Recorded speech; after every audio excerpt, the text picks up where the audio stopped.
하나님 말씀 함께 봅니다. 함께 보실 하나님 말씀은 시편 147편 1절에서 11절 말씀입니다. 시편 147편 1절에서 11절 말씀.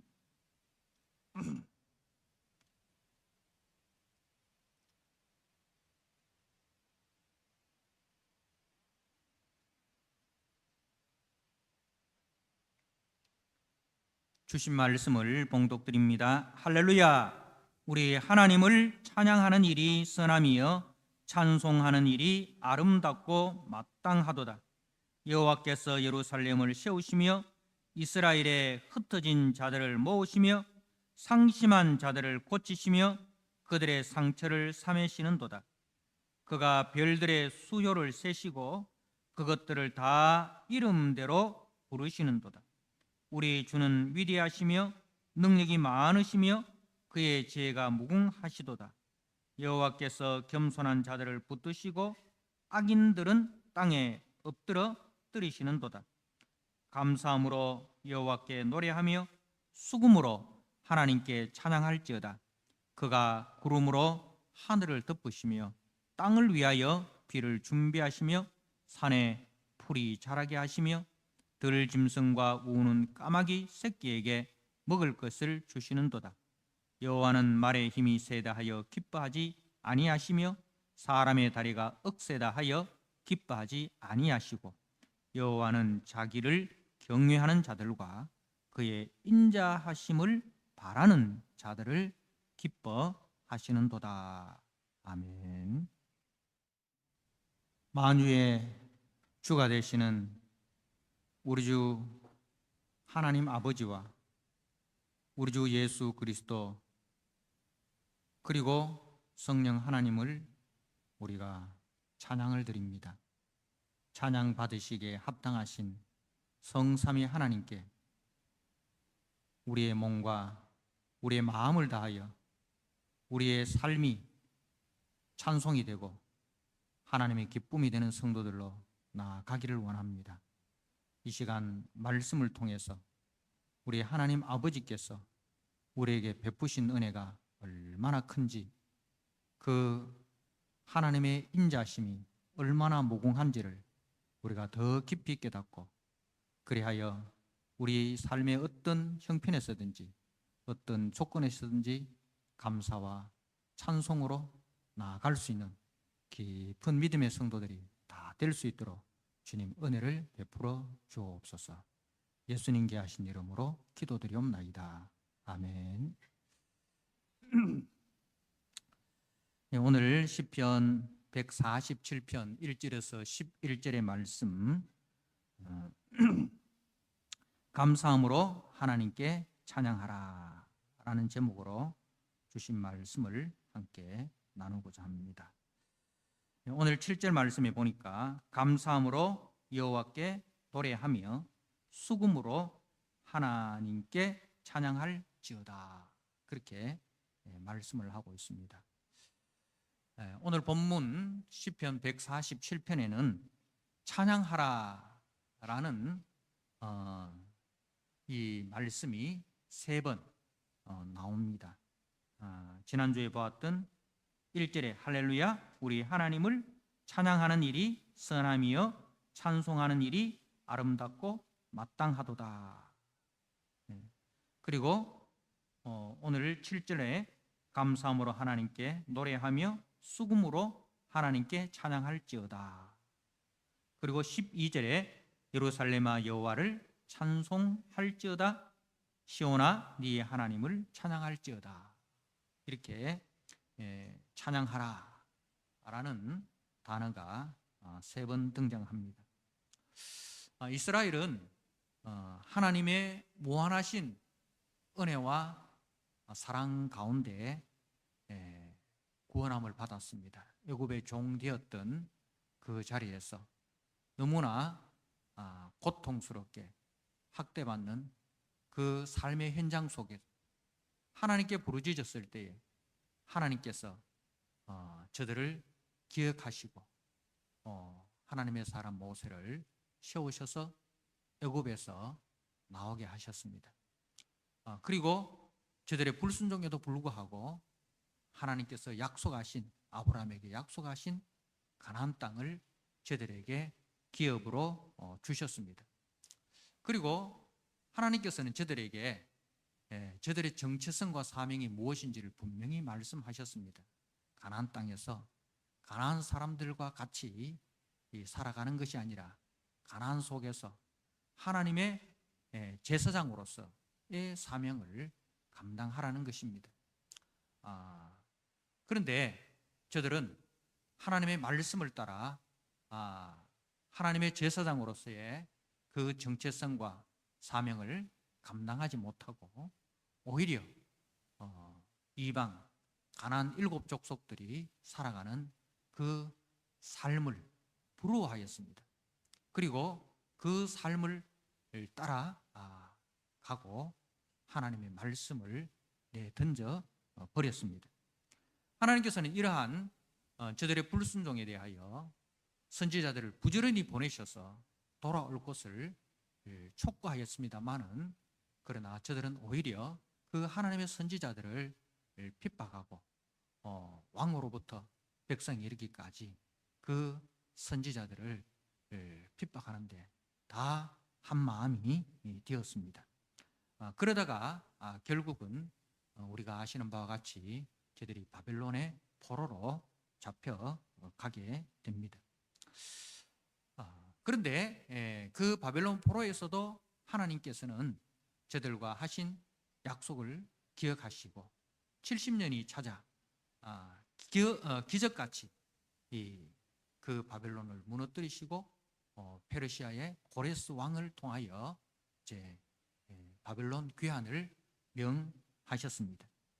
그래서 그 속에서 이제 하나님의 은혜가 얼마나 귀하고 또 하나님의 은혜 가운데 살아가는 것이 얼마나 복되고 아름다운가는 것을 깨달은 남은 자들이 이제 신앙의 자유를 찾아서 예루살렘으로 귀환을 하였습니다. 거기서 저들은 이제 예루살렘 성전을 재건하기 위하여 온 힘을 다하였습니다. 그럼에도 불구하고 주변에 계속되는 방해 공작에 의하여 예루살렘 성전이 중단되었습니다.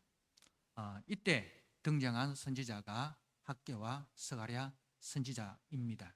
그 학개와 스가랴 선지자의 이제 동료에 의하여 예루살렘 성전이 그야말로 하나님 은혜 가운데 완공이 되어지고 그 이후에 무너진 성벽과 또 성문을 다 다는 그런 큰 은혜를 맛보게 되었습니다. 그리고 이제 성전이 완공되고 에스라 학사 에스라와 총독 느헤미야를 통해서 말씀 부흥회가 말씀 사경회가 이루어졌습니다. 그 말씀 사경회를 통해서 저들은 하나님의 은혜를 다시 한번 기억하고 그야말로 눈물로 하나님의 말씀을 받아 드렸습니다.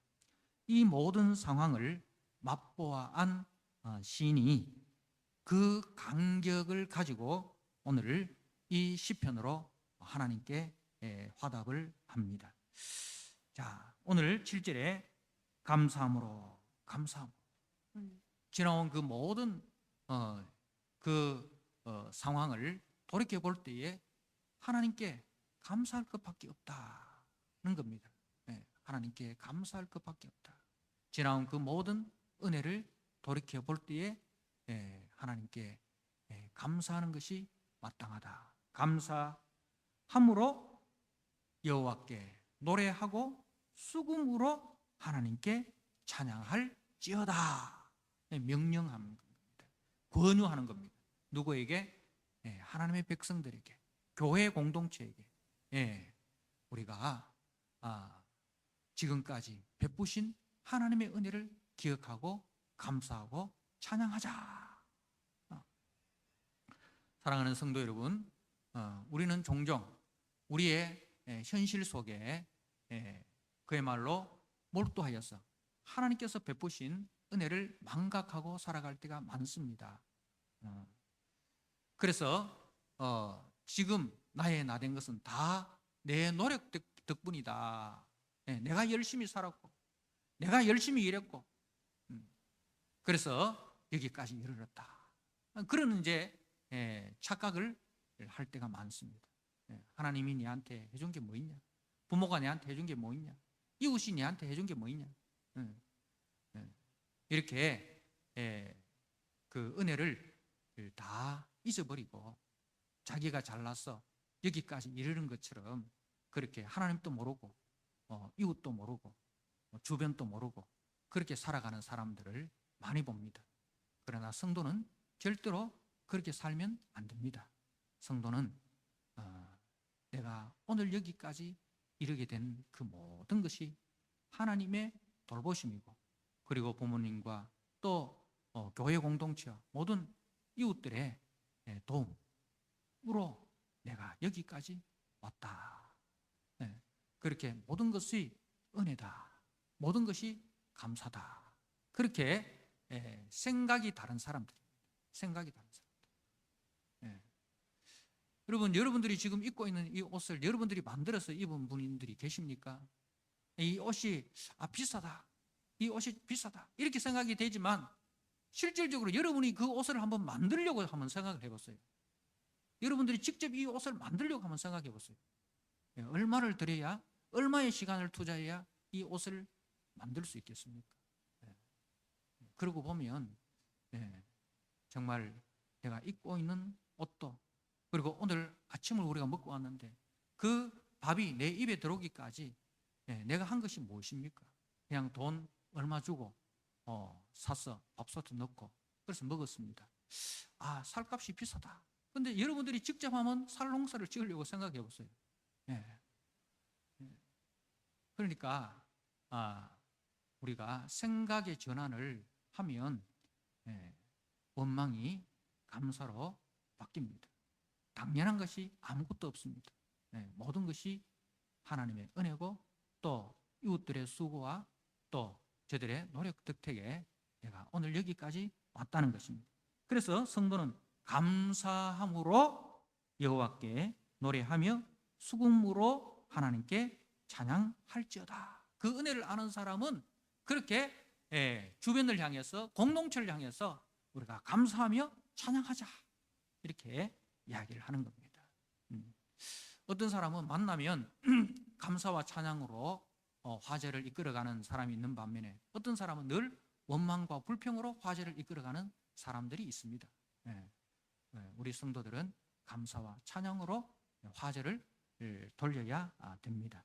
자, 이제 구체적으로 우리가 하나님께서 베푸신 그 은혜에 대해서 이제 이야기를 하는데 11절에 보니까 여호와는 자기를 경외하는 자들과 그의 인자하심을 바라는 자들을 기뻐하시느니라. 자, 이제 8절에서 10절까지는 왜 우리가 하나님을 경외할 수밖에 없느냐? 왜 우리가 하나님을 경외하는 것이 마땅하냐에 대해서 이야기를 합니다. 그 하나님의 인자하심에 대해서 이제 말씀을 하고 있습니다. 사랑하는 성도 여러분, 이제 8절에서 11절 말씀을 통해서 이제 우리 성도의 영성에 대해서 우리가 한번 생각해 볼 필요가 있습니다. 여러분, 요즘 영성이라는 말을 많이 합니다, 그죠? 영성 훈련, 뭐 이런 이제 그 간판이 적혀져 있는 그런 뭐 기도원들도 많이 보는데 과연 영성이란 무엇입니까? 영성이란 말씀 속에서 하나님이 어떤 분인지를 배우는 것입니다. 말씀 속에 나타난 하나님을 배우고 그리고 그 말씀 속에 나타난 하나님을 인정하고 그리고 내 삶 속으로 들어와서 이제 그 배운 하나님을 그대로 적용해 내는 것이 영성입니다. 그러니까 말씀을 통해서 우리가 하나님을 배우지 않습니까? 하나님의 인자하심, 하나님의 오래 참으심, 그죠? 하나님의 그 베푸심, 이런 것들을 우리가 말씀을 통해서 하나님이 어떤 분이시다 우리가 지금 교리 공부를 통해서도 배우는 게 뭡니까? 교리라는 것은 하나님이 우리에게 베푸신 은혜를 두 글자로 교리라고 합니다. 그래서 교리를 다른 말로 하면 은혜입니다. 교리를 여러분들이 교리 공부를 왜 해? 딱딱하다, 지겹다, 그렇게 생각하는데, 교리는 다른 말로 하나님이 우리에게 베푸신 은혜를 교리라고 말합니다. 그래서 이제 말씀 속에 나타난 하나님을 우리가 잘 배워야 됩니다. 그래서 우리가 매일 성경을 통해서 매일매일 말씀을 묵상하자 하는 그 이유가, 말씀 속에 나타난 하나님을 제대로 배우지 못하면 하나님을 자기가 만들어냅니다. 자기의 머릿속에서 하나님은 이런 분일 거야 라고 이렇게 가짜 하나님을 만들어내는 거예요. 말씀 속에서 하나님을 배우지 못한 사람은 늘 자기 경험 속에서 하나님은 이러해야 돼, 아니면 하나님은 이런 분일 거야 하면서 자기 스스로 하나님을 만들어내는데, 그 하나님은 어떤 하나님이에요? 왜곡된 하나님. 왜곡된 하나님. 말씀 속에 나타난 하나님을 잘 배우고, 그리고 자신의 삶의 환경 속에서 그 삶의 문제가 생길 때, 그 환경에 문제가 생길 때 하나님을 제외해버리면 원망과 불평이 나옵니다. 그런데 말씀 속에 나타난 하나님을 잘 배운 사람은 이런 상황에서도 하나님은 선한 목자시고, 이런 상황에서도 하나님은 나를 붙드시고, 그리고 이런 상황 속에서도 하나님은 나를 향한 선하신 계획을 이루어 가신다는 것을 믿고 견뎌내는 거예요. 말씀의 힘으로 견뎌내는 것, 그게 영성입니다. 그게 영성입니다. 그래서 영성은 삶의 자리에서 자신과 환경을 의지하는 것이 아닌 능력과 사랑의 하나님을 의지하고 나아가는 것입니다. 자, 오늘 이제 말씀 속에 나타난 하나님이 어떤 분인가? 8절에 보니까 그가 구름으로 하늘을 덮으시며 땅을 위하여 비를 준비하시며 산에 풀이 자라게 하시며 들짐승과 우는 까마귀 새끼에게 먹을 것을 주시는도다. 여러분들, 우리가 우리 찬양단을 통해서 이제 이 찬양을 한 번씩 이제 하나님께 드릴 때가 있습니다. 그죠? 땅을 위하여 비를 준비하시는 하나님. 그죠? 기억나시죠? 자, 하나님께서 이제 구름으로 하늘을 덮으시고, 그리고 땅을 위하여 비를 준비하십니다. 그로 인하여 뭐가 자랍니까? 산에 풀이 자랍니다. 산에 풀이 자라게 하기 위하여 하나님은 그 뜨거운 기운을 하늘에 구름으로 덮으시고, 그 풀이 자라게 하기 위해서 하늘에서 비를 내려주십니다. 그래서 그 자란 풀이 뭐가 됩니까? 들짐승의 먹이가 됩니다. 그죠? 들짐승의 먹이가 됩니다. 그 들짐승이 먹고 살 수 있는 그 환경을 우리 하나님이 조성하기 위해서 구름으로 뜨거운 기운을 막아주시고 땅에 비를 내려 주십니다. 그리고 우는 까마귀 새끼에게도 먹을 것을 주십니다. 자, 이 들짐승이라는 것은 이제 가축은 사람의 돌봄으로 자라게 됩니다. 그죠? 그런데 들짐승은 사람의 보살핌을 받지 못합니다. 오히려 사람의 공격을 받습니다. 그죠? 사람의 공격을 받습니다. 그래서 사람들로부터 외면을 당하고 사람들로부터 공격을 당하는 그 들짐승조차도 하나님은 먹고 살 수 있는 환경을 예비해 주시더라고요. 그리고 까마귀 새끼, 우는 까마귀 새끼, 우는 까마귀 새끼. 까마귀 새끼가 왜 울까요? 이 까마귀는 성경에 보면 부정한 짐승입니다. 그래서 그 까마귀는 엘리야를 그죠? 먹일 때 하나님께서 동원한 짐승인데, 이 까마귀는 부정한 짐승이라고 성경에 기록되어 있습니다. 근데 또 유대인들은 더 나가서 이 까마귀 새끼는요, 이 부모가 엄마가 까마귀 새끼를 놓고 그 까마귀를 돌보지 않고 버려버린다고 그렇게 생각을 하고 있습니다. 이게 사실인지 아닌지는 제가 조사를 안 해봤습니다만은 유대인들은 그렇게 믿었다고 합니다. 그러니까 이 우는 까마귀 새끼, 엄마 까마귀로부터 또 버림을 당하여 그야말로 살 길이 막막해서 우는 그 까마귀 새끼, 까마귀는 부정하고, 그리고 부정한 그 까마귀의 새끼는 엄마로부터도 버림받고, 그야말로 사람으로부터도 부정당하고, 그리고 자기를 낳은 그 엄마로부터도 부정당한 그 우는 까마귀 새끼조차도 하나님께서 돌보신다는 거죠.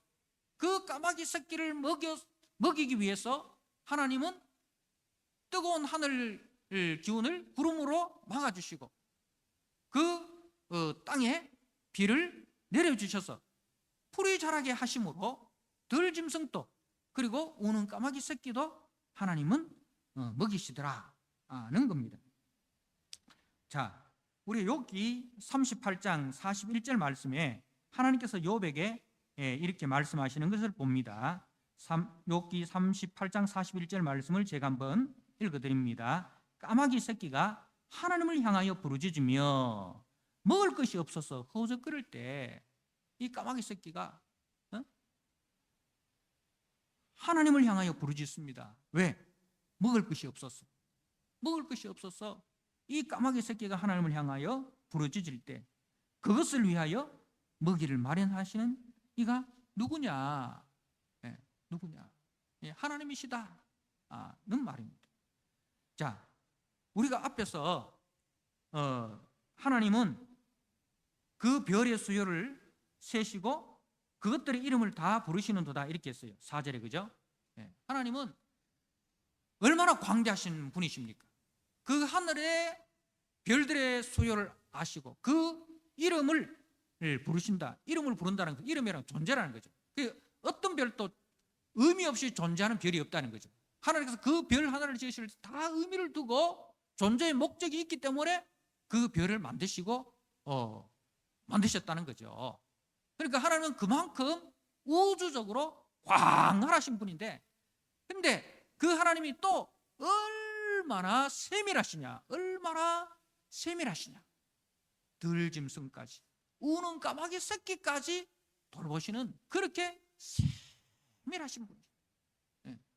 여러분, 이게 잘 조화가 안 되잖아요. 어떤 사람은 스케일이 큰 사람은 또 작은 일에는 뭡니까? 세밀하지 못합니다. 그죠? 또 어떤 작은 일에 또 세밀한 사람은 또 넓게 보지 못합니다. 그게 이제 우리 사람의 한계지. 그죠? 어떤 사람은 크게 보는 사람이 있는 반면에 어떤 사람은 또 깊게 보는 사람. 근데 이 크게 보면서 깊게 볼 수 있는 것, 이게 대단한 거잖아요. 그 우리 하나님은 크기만 하신 분이 아니라 크시면서도 아주 기쁘신 분이시다는 것을 이제 말씀을 하고 있습니다. 그래서 이제 왜 이 이야기를 하십니까? 왜 들짐승 이야기를 하시고 까마귀 새끼 이야기를 하실까요? 누구 들으라고? 우리 들으라고. 우리 들으라고. 자, 이 들짐승은 땅의 짐승입니다. 또 까마귀는 하늘을 나는 짐승이에요. 그래서 이 땅 저 밑바닥에서부터 저 공중에까지, 그죠? 하나님은 좌우로 넓으시고 상하로 또 얼마나 깊으신 하나님이신가, 그 이야기를 하는 거예요. 자, 이 이야기를 왜 하느냐? 마태복음 6장을 보면 이 이야기를 하는 이유가 있습니다. 마태복음 6장 말씀을 한번 우리가 보도록 하겠습니다. 잘 아시는 말씀인데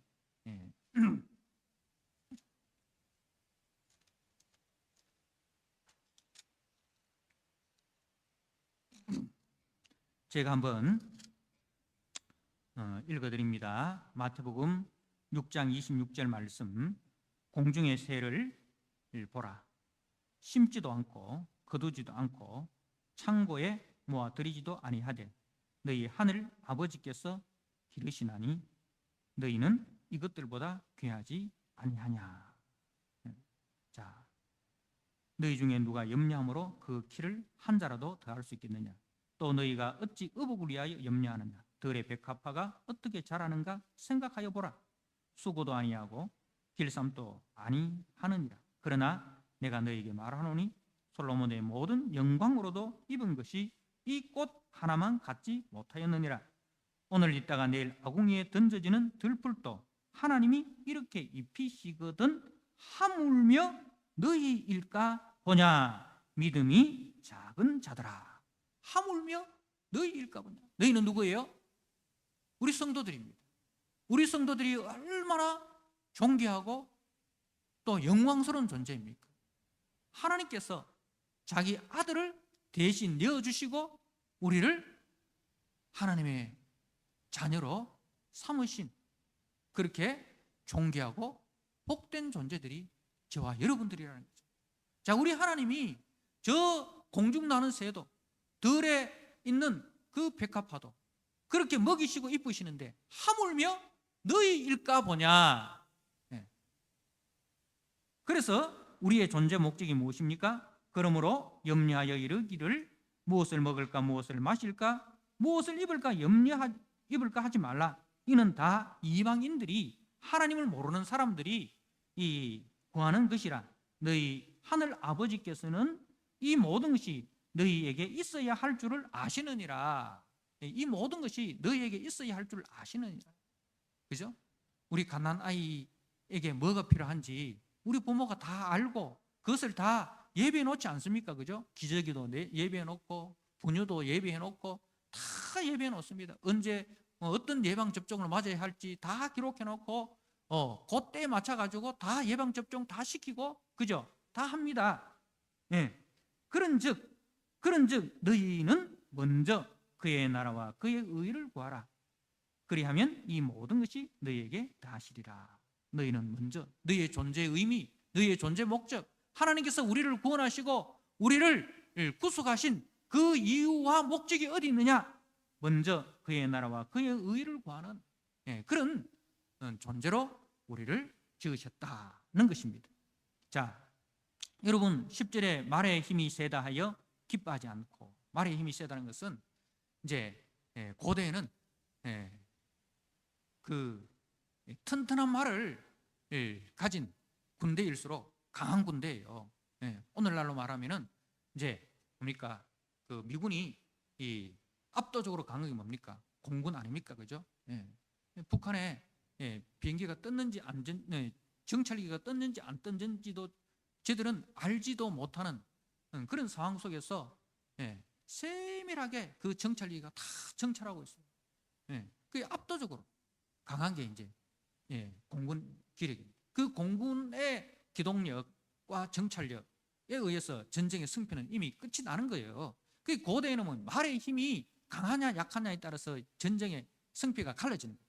그래서 말의 힘이 센 그 강한 말을 구하기 위해서 애굽에 내려가지 마라 이렇게 말씀하지 않습니까? 그래서 말의 힘이 세다 하여 기뻐하지 않아. 말의 힘이 세다 해서 그게 얼마나 기뻐하겠습니까?